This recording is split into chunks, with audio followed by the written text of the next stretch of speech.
32 arrests and 158 criminal charges laid in a police investigation cracking down on a Toronto street gang that spanned from the prairies to Newfoundland. Good evening. The 11-month investigation called Project Foxxx targeted the Jamestown Crips. Today, Toronto police releasing details of the investigation, including the seizure of guns, drugs, and over $320,000 in cash. CTV Sean Leathon has been following this story and joins us from Jamestown with the details. Sean. Well, Nathan, Michelle, the Jamestown Crips have been operating for years, but as Project Foxxx revealed, their influence now stretches far beyond the GTA. 9 guns seized, 4.7 kilograms of cocaine, 6 kilograms of methamphetamine, over $320,000 in cash, 32 people arrested, and 158 charges laid, the youngest just 16 years old. We partnered with York Regional Police, Peel Regional Police Service, and the Ontario Provincial Police to disrupt the Jamestown Crips drug and firearm trafficking network. Toronto police began Project Foxxx in September 2023. According to police, the Jamestown Crips have been working with affiliates throughout the GTA into the prairies and as far east as Newfoundland.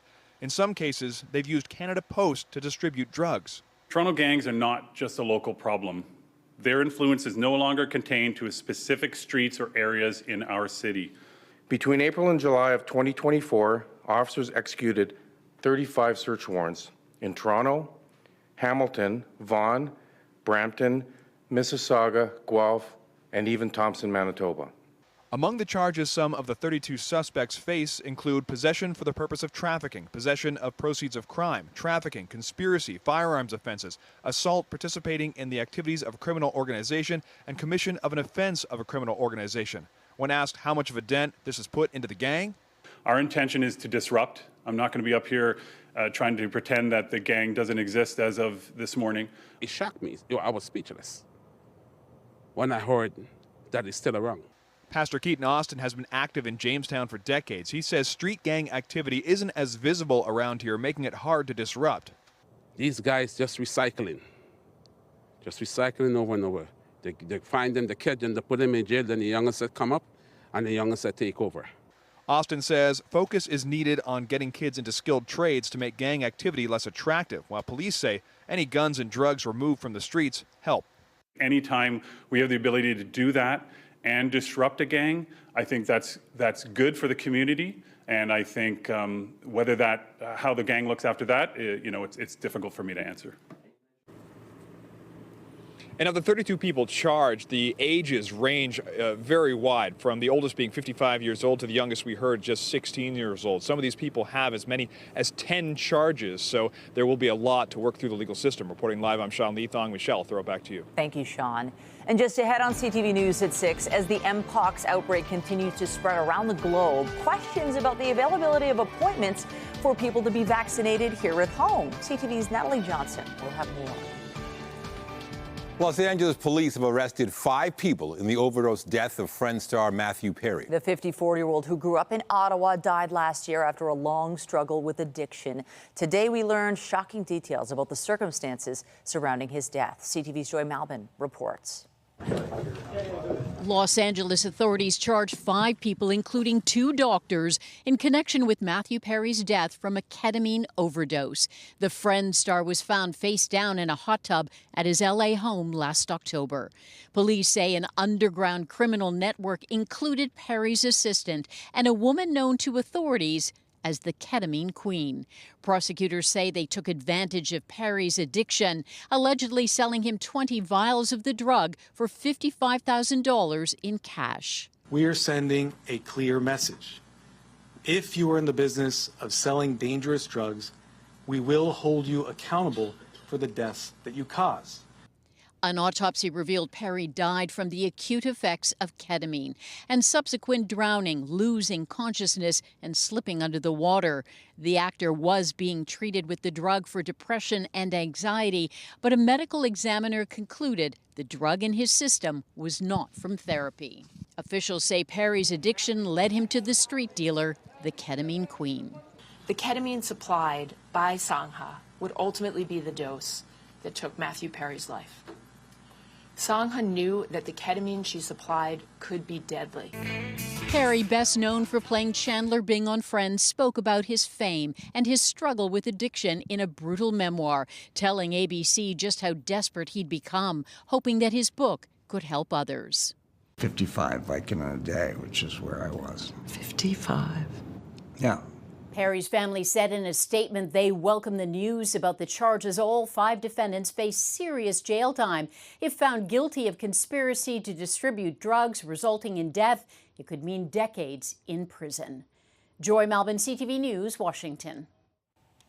Back here in the city, a live look outside this hour. It has been a beautiful summer day. The heat was on. Hopefully you got a chance to enjoy it. Hopefully it wasn't too hot for you, because we're certainly in for a shift in the forecast starting tomorrow. Those clear skies are going to be swapped with cloud cover. Jessica Smith, what are you seeing?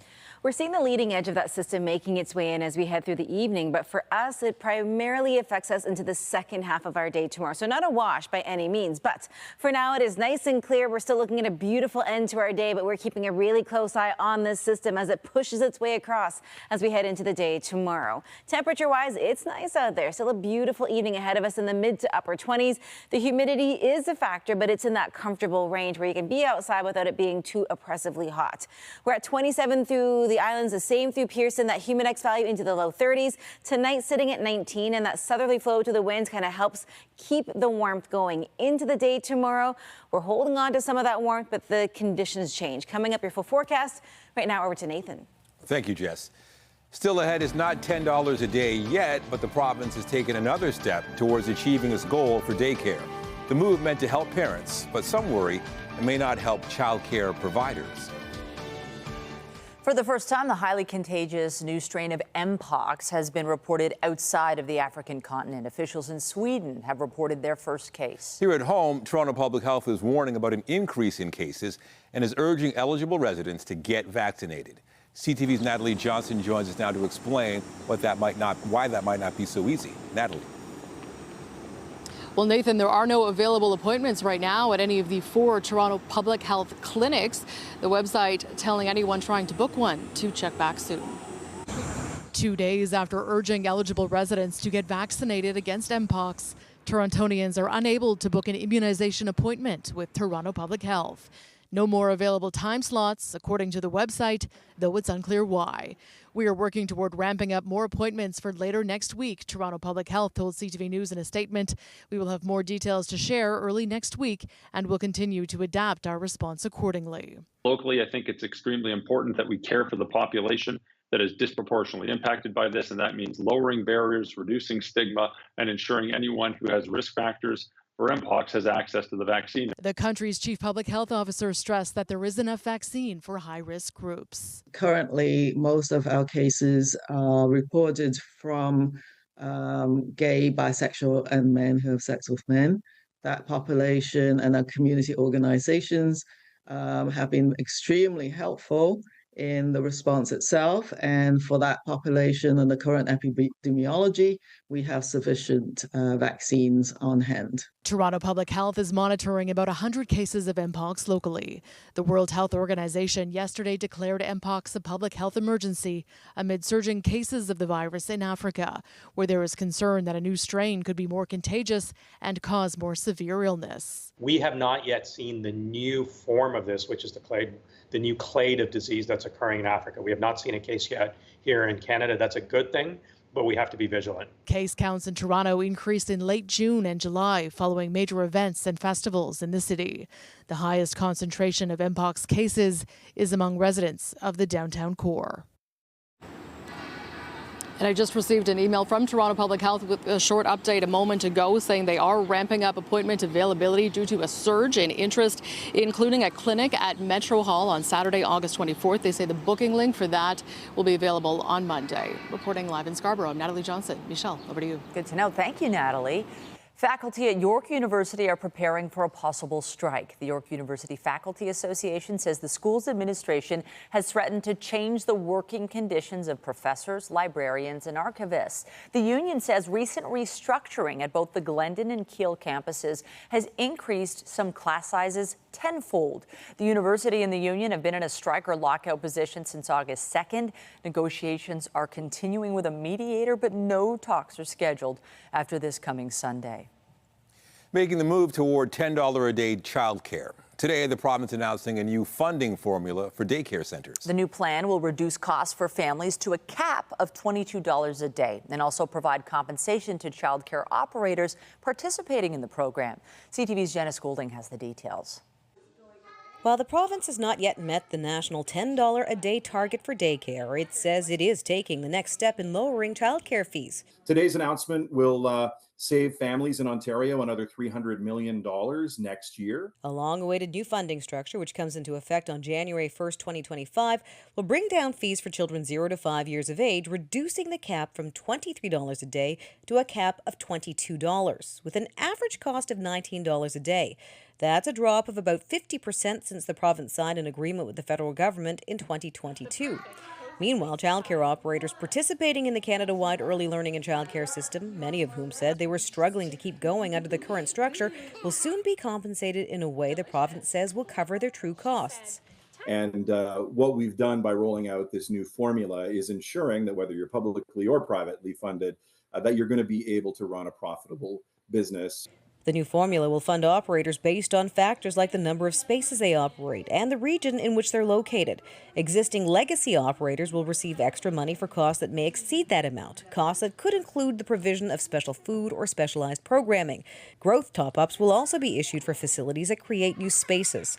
So, it's pretty complex, and the devil will be in the details.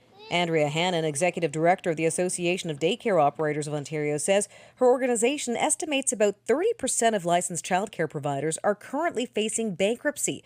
And she stresses merely replacing revenue based on fees that were frozen in 2022 will not cover the true cost of providing care, especially given pandemic price freezing. And then when the province signed the agreement with the federal government in March of 2022, suddenly all childcare fees were frozen. So they were frozen at whatever level you had them at on that date. The province says it's still calling on the federal government to increase funding for the program so it's sustainable for families throughout the province and to lift some restrictions on new centers opening up. Operators in what is being called a daycare desert by operators in Peel region, for instance, in Brampton and Mississauga are very, very frustrated because they're having to turn away these for-profit businesses because of the ratio that's in place. The province has pledged to cut childcare costs to $10 a day by March 2026. Janice Goulding, CTV News. As the RCMP investigation into the Greenbelt scandal intensifies, the province says it has nothing to hide. The opposition, meanwhile, say if there are any more secrets to be revealed, the Premier should speak up now. People of Ontario deserve better than that. And I do want to say as well that we've heard the Premier and the Finance Minister say that they're an open book. Well, what the people of Ontario would like to know is you can't say you're an open book and tear out all the chapters you don't want us to read. Premier Doug Ford's office confirmed last week that witnesses linked to the government were being interviewed by the RCMP. He said he wants full cooperation with investigators, adding, "Let's get on with it." Weeks after a devastating wildfire destroyed about 30% of Jasper, Alberta, residents will be allowed to go back starting tomorrow. CTV's Kathy Lee has a look at the preparations for the return. They really are bracing for the return. One person said going back to town is going to be one of the most difficult things they will have to do. Now, some Jasperites have been staying in the town of Hinton, about 45 minutes from Jasper, since the evacuation. They are feeling anxious and nervous and have that pit in their stomach about what they will face tomorrow when they are let back into town. A third of Jasper has been destroyed, mostly homes and businesses, which comes to about $283 million worth of damaged property. A woman CTV News spoke to is delaying her return until next week. She lost her business, but her home is still standing. I don't feel comfortable bringing my kids back right now. Our house is standing. I don't know if we have water, power, or gas right now. And we don't have a fridge. So there's no point in bringing them back to there. In addition to seeing the destruction and planning for the recovery, which can take months, if not years, some Jasperites are worried about the long-term impact for a town that relies on tourism. I guess my financial situation, in the future, I mean, I'm not sure if we're an economy-based tourist town, so without tourists, we don't have any economy, Only Jasper residents are allowed in the town tomorrow. That's about 5,000 people. Highway 16 east of the town is the only way to get in, and RCMP will be there checking for ID. The road will open at 7 o'clock in the morning. Kathy Lee, CTV News, Hinton. Meanwhile, Hurricane Ernesto is barreling north through the Caribbean toward the island of Bermuda after wreaking havoc in Puerto Rico. The island suffered flash flooding and nearly half of residents were without power on Wednesday. Ernesto is expected to strengthen into a major Category 3 hurricane tomorrow and hopefully slow down as it approaches Bermuda on the weekend. Here at home, the Canadian Hurricane Center is closely monitoring this storm as it may impact Atlantic Canada early next week. It's been a dramatic few weeks in American politics since Joe Biden announced he would not seek re-election and Kamala Harris took over the Democratic ticket. This after the president and VP held their first joint appearance since that decision at an event on drug prices. Few leaders in our nation have done more on so many issues, including to expand access to affordable health care than Joe Biden.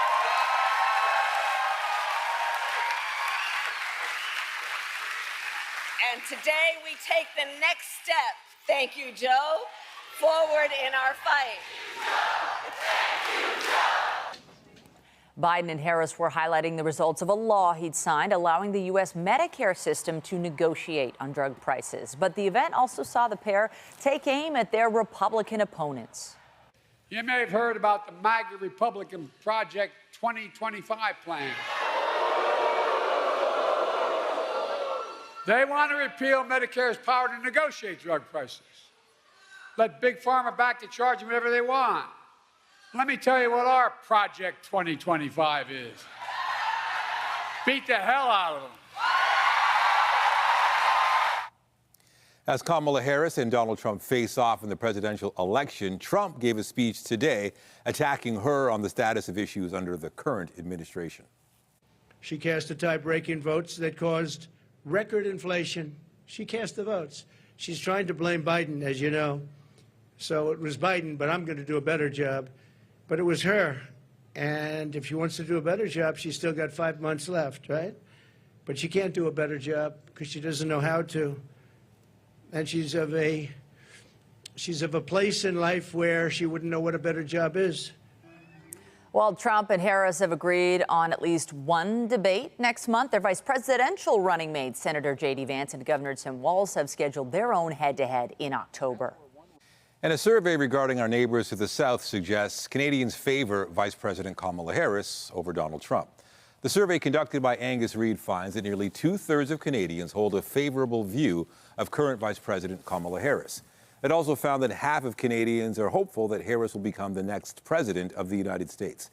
Meanwhile, 76% of Canadians were found to hold an unfavorable view of former President Donald Trump. Fierce fighting is continuing in western Russia as Ukraine's military incursion shows no signs of stopping. Russia's defense ministry claimed it had killed hundreds of Ukrainian soldiers in Kursk over the last day and reclaimed a number of settlements in the region. Ukraine, for its part, revealed it was planning to open a military office in the parts of Russia it currently holds. Thousands of Russians have fled border areas as Ukraine claims to hold more than 1,100 square kilometers of territory, which it says it doesn't want to keep. Kyiv stunned Moscow with the military incursion as Russia's invasion of Ukraine continues. Also in Russia, the wife of late opposition leader Alexei Navalny speaking out after receiving a letter from investigators about his death. The 47-year-old died suddenly in February while being held in a remote penal colony on charges Kremlin critics say were politically motivated. Yulia Navalnaya says authorities now say her husband was killed by a combination of diseases, including an irregular heartbeat. Navalny says she doesn't accept that claim and slammed the decision not to open a criminal investigation into the matter. Russian officials have denied involvement in the death of Putin's chief opponent. As indirect ceasefire and hostage exchange talks take place in Qatar, the Israeli military is keeping up strikes in the Gaza Strip. The IDF says it's continuing operations in the Rafah area, where they had uncovered a tunnel shaft. Operations are also continuing in Khan Yunis and in the central Gaza Strip. This comes as the Hamas-controlled Gaza Health Ministry says more than 40,000 Palestinians have been killed since October 7th. The 10-month war was sparked by Hamas's attack on Israel that day that killed nearly 1,200 people and saw hundreds of hostages taken to Gaza. India celebrated Independence Day today, and there was a special ceremony in Brampton to mark the occasion. A flag raising was held at Brampton City Hall with dozens of Indo-Canadian associations taking part in the celebrations. Mayor Patrick Brown talked about the contributions the Indian community has made to the city, saying he felt it was important to be there. In a world where there is division, what I see in Brampton is that neighbors respect neighbors. Communities appreciate each other. And we need to do more to make sure we realize we all have more in common than what differentiates us. And the way to build harmony is to celebrate each other, to be at our flag raisings, to learn about our paths. Overseas in New Delhi, Indian Prime Minister Narendra Modi led celebrations of the country's 78th Independence Day. Residents of a San Francisco neighborhood are hoping for a quiet night's sleep after weeks of loud overnight honking blamed on self-driving cars. Residents say driverless vehicles owned by Waymo were honking at each other in a parking lot every day at odd hours, with the loudest volumes usually coming around 4 a.m. The company said the issue was caused by safety software that kicked in when two vehicles would get too close to each other. An attempted software fix only sent the cars and the honking into a nearby cul-de-sac, but Waymo says it's actually fixed the problem now. Coming up, transforming loss into legacy. Youth who lost a parent serving in the armed forces were awarded scholarships today. Their stories and hopes for the future just ahead. And I'm Pat Foran. Coming up on Consumer Alert, many of the transactions we make these days require a credit card. If you're trying to watch your spending or rebuild your credit, you may be using a prepaid or secured credit card, but these cards come with limitations. I'll have that story just ahead. Another sunny, really beautiful day, but the hot spots remain in northern Ontario with heat warnings in place. And Moosonee, once again, a warm one at 32.1. As we head into the day tomorrow, fairly seasonal, but we are on the leading edge of a rain system set to move its way in. Coming up, I'll have a look at your full long-range forecast, and stay with us. We have another full night of great shows for you right here on CTV.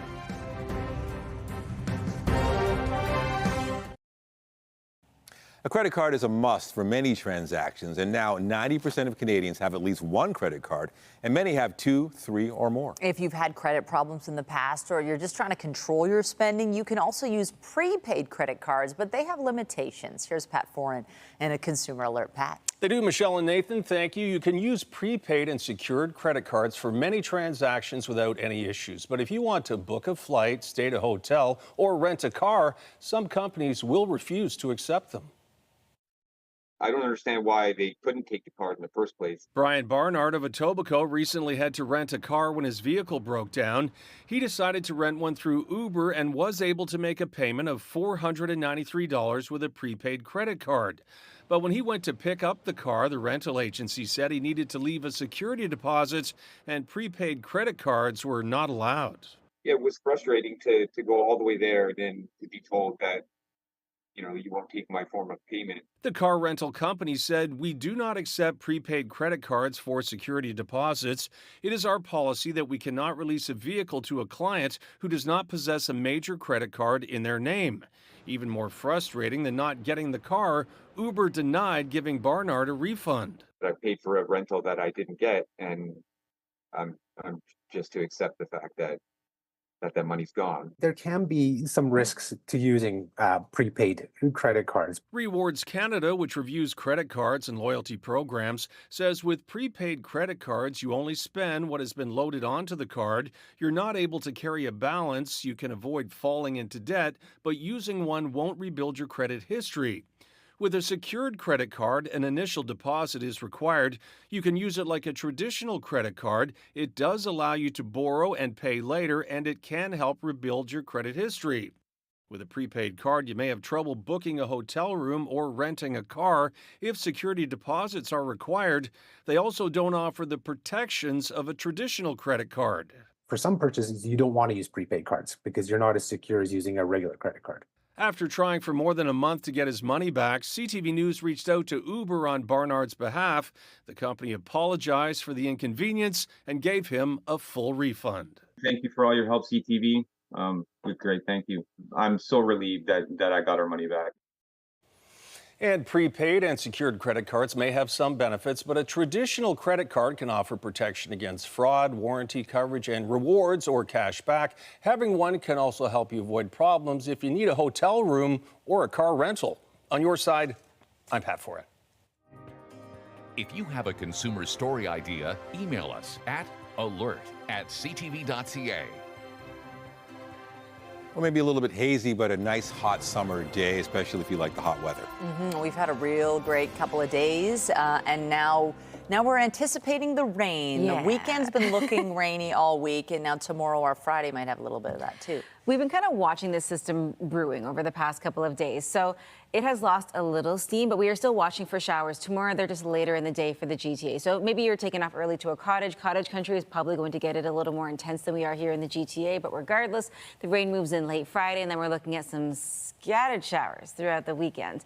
But for now, still pretty nice out there. Lots of sunshine, and it is warm still as we head into our evening. So if you have outdoor plans, look at that shot, that sun setting on the skyline there. And that's, well, it's not quite setting, but we're getting towards that point of the day, and it is really beautiful out there. But it's still super warm, so keep that in the back of your mind if you have evening plans or you play sports outside. We're into that kind of time of year, too, where we're getting active and we want to take advantage of the summertime heat, but you got to be safe.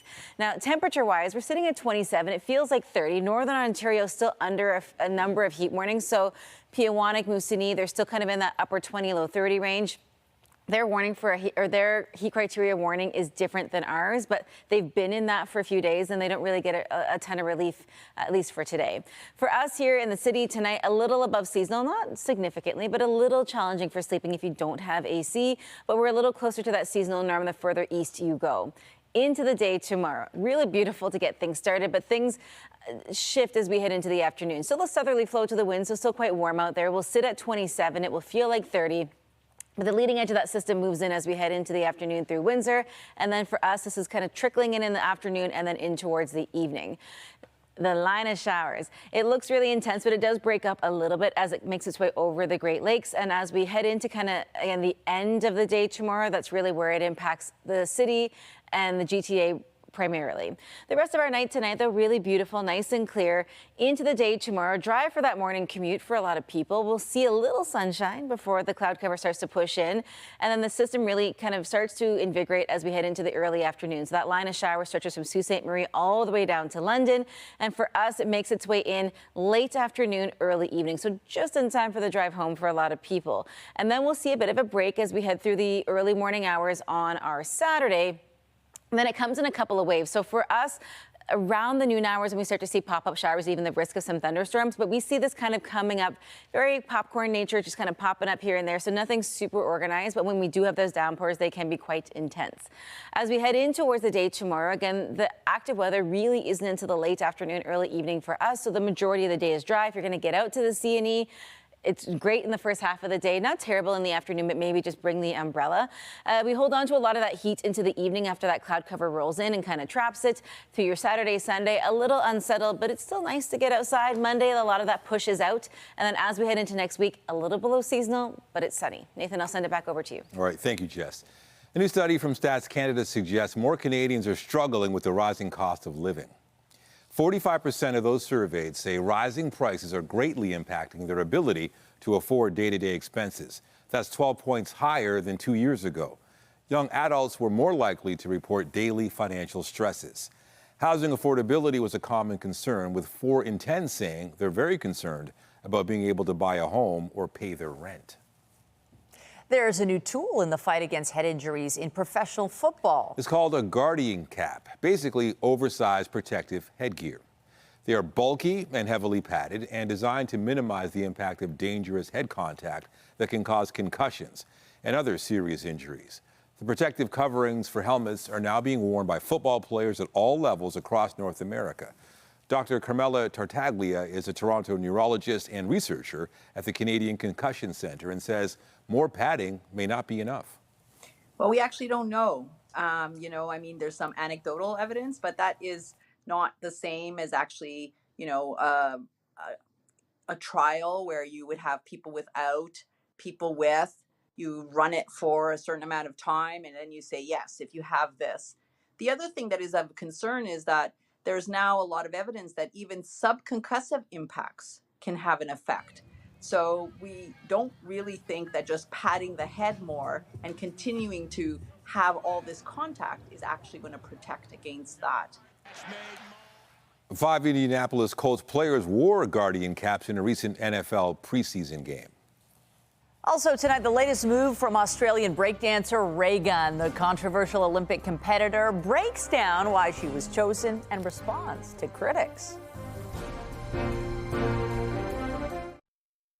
A special ceremony was held downtown today for 18 young people whose parents were fallen soldiers from the Canadian Armed Forces. They were awarded scholarships to further their education. But as CTV's Beth McDonnell reports, the gathering is also helping the students make meaningful connections. From tragedy to triumph, it's a mission at Canada Company, handing out post-secondary and postgraduate scholarships to young people who lost a parent while serving Canada in the armed forces. 23-year-old Serena Lizotte is studying management at Western University and spoke on behalf of the 18 recipients at the ceremony. In 2020, she lost her dad in a workplace accident. It's an honor to get the scholarship, and it's just incredible to be here with everybody. And the fact that people are respecting and honoring and memorizing the fallen parents it's such a moving thing to be a part of. Kayla Williams is studying to be a dental hygienist. She was just 2 years old when her dad was killed by a roadside bomb in Afghanistan. He was not actually supposed to go on this mission. There was someone failed a drug test and he took their place, and then never saw him again.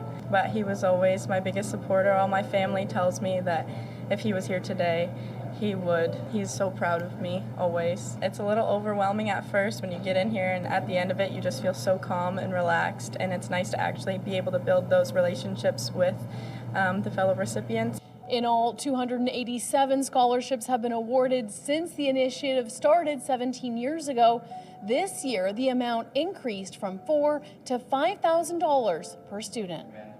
For Blake Goldring, the founder of Canada Company, which focuses on bridging Canadian society and military communities to support families, the work is uplifting. Well, I feel very, very pleased about this is a movement. This is not about me. This is about a group of Canadians who really care about other Canadians, because our military members and their families, they're part of the community and they need our support. And, today you could see in this packed room, a lot of love, a lot of people coming out here to show that we're with you. Charlene Hatcher is 20 and studies journalism at Toronto Metropolitan University. Her stepdad died by suicide after serving in Afghanistan. For me to be here today and actually receive an award that recognizes you have gone through a struggle, this in no way repays it, but it's going to help me continue my education. It's going to help me actually get ahead in life and work towards a larger goal.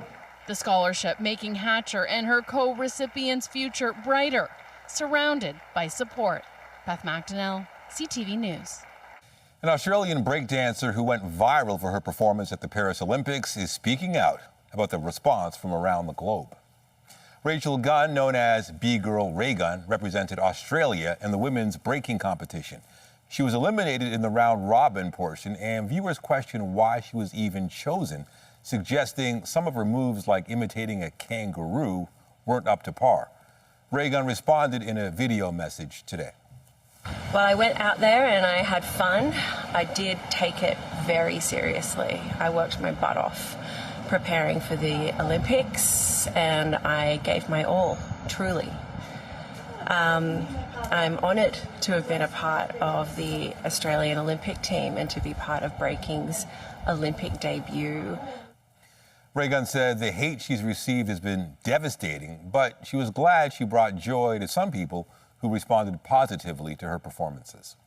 Pop star Katy Perry's latest music video is facing scrutiny from authorities in Spain.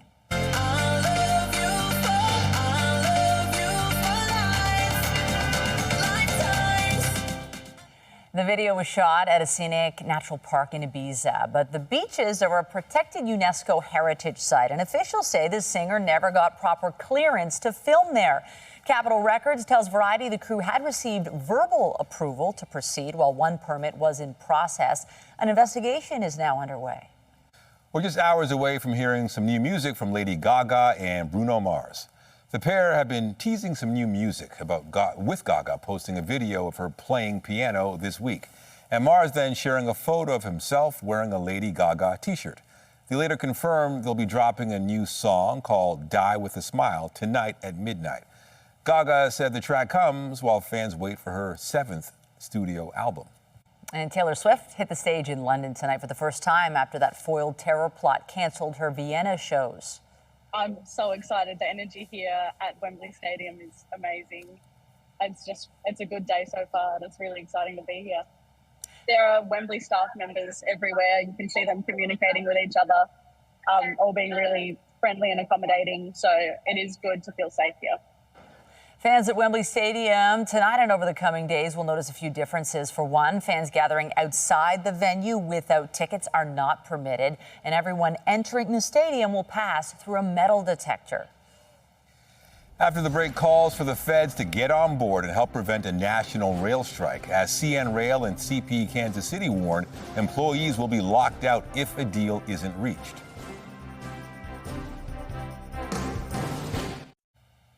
The CNE starts tomorrow, and we're looking at a great forecast to start the day with sunshine and warm weather. But we are looking at some late day showers, so keep an umbrella handy. Coming up, I'll have a recap of your full 7-day forecast as we head into the weekend. Toronto gangs are not just a local problem. Their influence is no longer contained to specific streets or areas in our city. Updating our top stories, 32 arrests, 158 charges, and a number of guns taken off the streets as a result of Project Foxxx.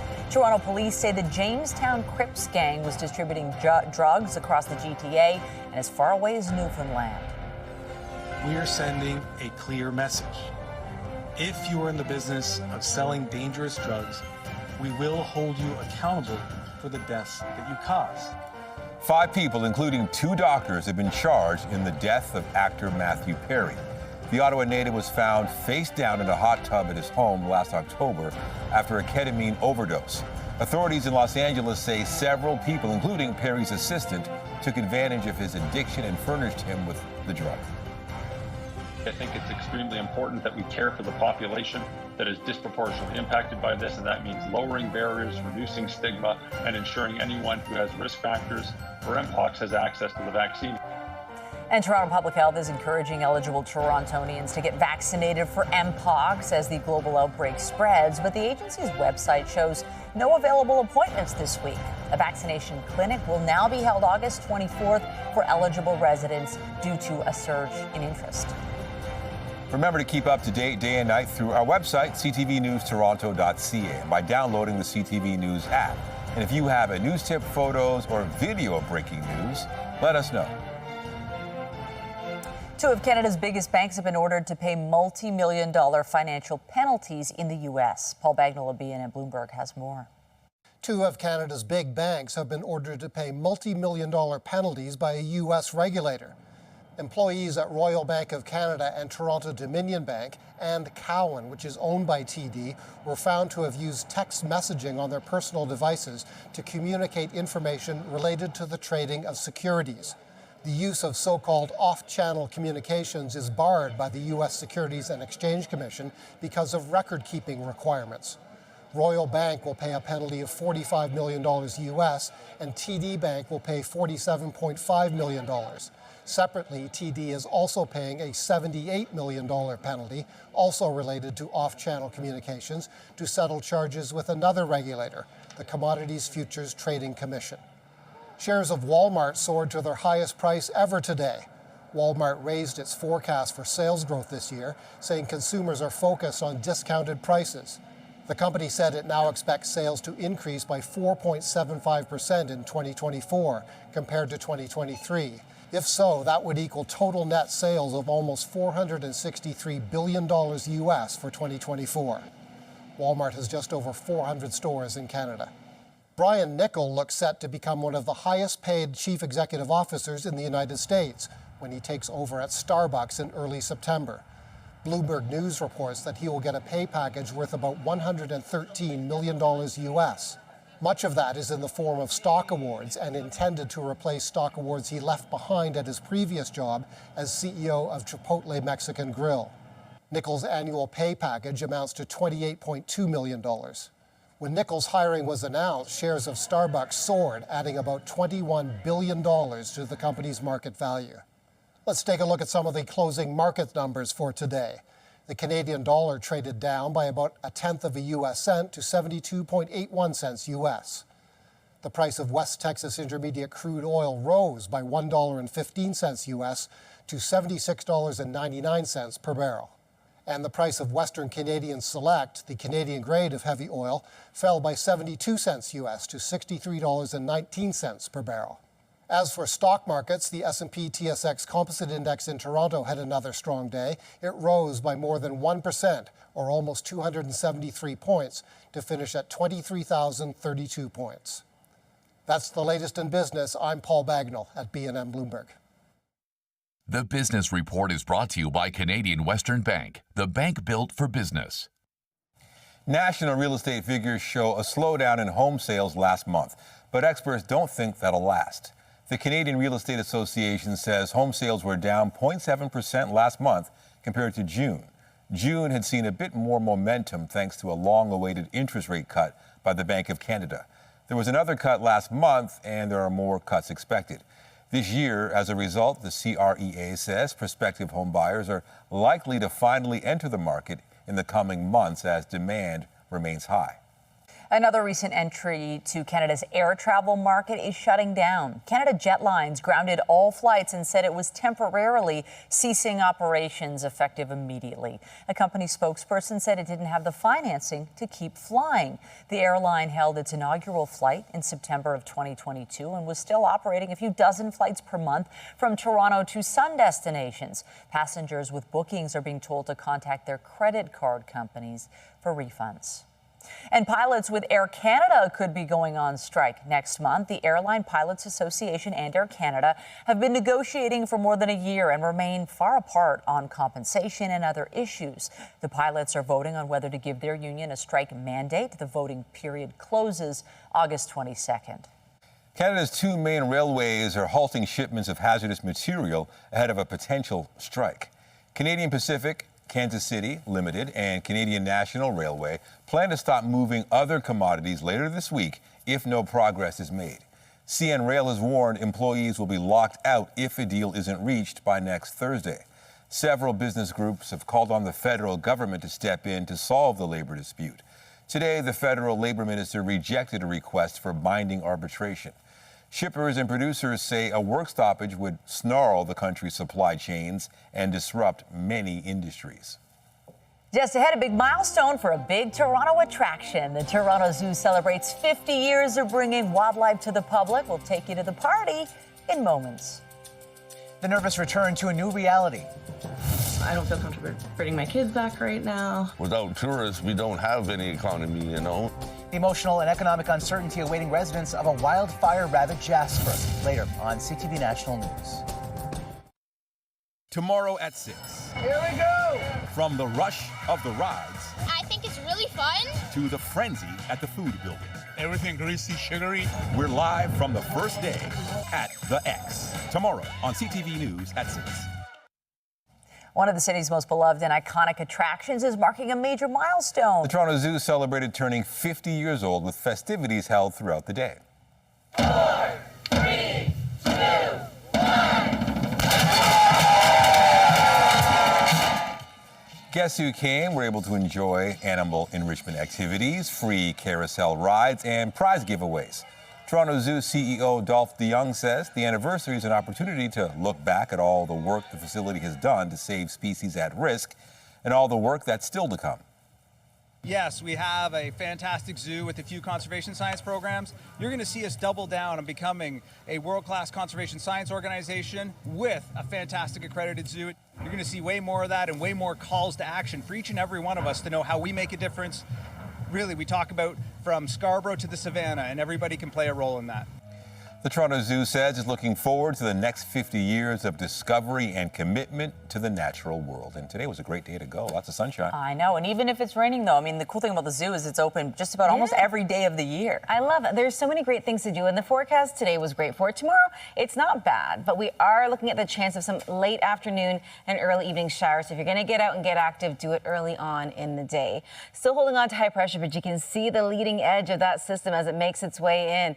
Again, it will kind of move pretty slowly. So for Toronto, the GTA, this is kind of a mid-afternoon, early evening situation. Right now, though, still beautiful, 27, feeling like 30, and we're holding on as we head into the early evening. The weekend, not a complete wash, but just keep the umbrella handy if you're heading out. Thank you, Jess. That's it for us, but be sure to join Omar Sachedina tonight at 11 for CTV National News, followed by Zoraida Allman with our next local newscast at 11:30. In the meantime, our coverage continues anytime on CP24 and online at ctvnewstoronto.ca. For Jessica Smith and all of us here at CTV News, thanks for watching. Have a great night.